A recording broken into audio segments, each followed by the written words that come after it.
The Russian Empire is about to collapse. But wait, the Russian Empire? Empire? Yes, an empire. I bet you've asked a question like me, why is Russia so big?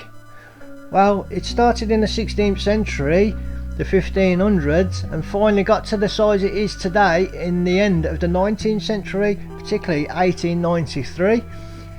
Right now it is a big flat land, and for security reasons it's been good. It flourishes as a flat land. You know, the more countries the merrier, because it creates a security, but it's a bit more technical than that. Let's begin. As we know, Putin started this war trying to conquer Kiev within 3 days, and one of his justifications is Kiev, Ukraine, is a part of Russia. They were created by Russia, but no, they fought Kiev, and it was called Kiev, in 1686, and they actually won, and that was how they got to the left side of Europe, the side towards France, going all the way to Alaska, conquering one after the other, which is the end of the right side, so the Far East. In 1733 they fought the war with Alaska, finally selling it to USA in 1867 for $7.2 million. So there you've got the left side of the country and the right side of the country. Obviously there's big stories in between. I'm just going to briefly go over them in a sec. I'm just trying to, so you can picture this in your head. This is the one describing it this way.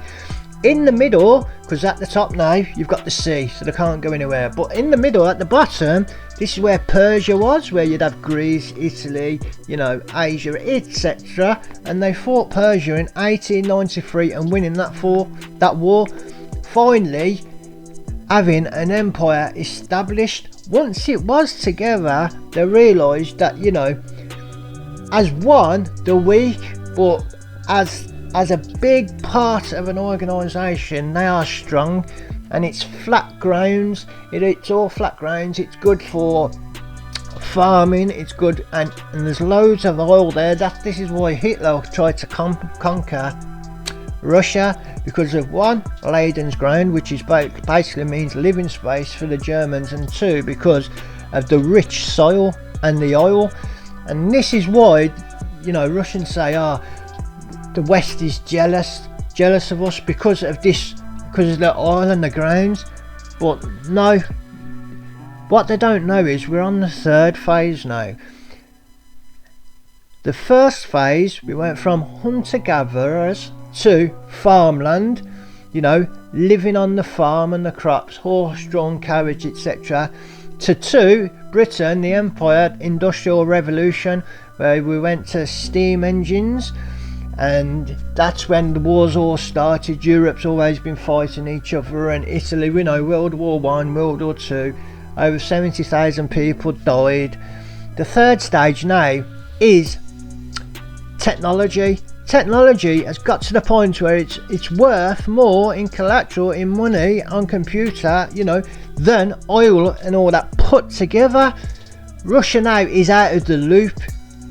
And some of the people in this country, and a lot of people around the world, do not fully understand this yet. We're on the third phase. First phase went from hunter gatherers to farmlands, then to the industrial revolution, now to the technological wave, the third wave one. And now this brings me to why I'm saying Russia is an empire and why Russia might fall. Russia, as I said at the start, invaded Ukraine on the pretenses that it was always Russia and they won it back. As we know, in 1686 they actually fought Kiev, and that's when they got part of Kiev. So it was already Kiev there. But what he's doing now is throwing all these little countries around, because, you know, it's the biggest country in the world and it's made up of loads of countries. They're throwing all the people who won't be missed into the war, and they're dying. And even the Czechs, the Cossacks, and throughout history they've been, like, you know, they've been known to be a force to be reckoned with, but even they are pulling out now. Even they do not want to fight now.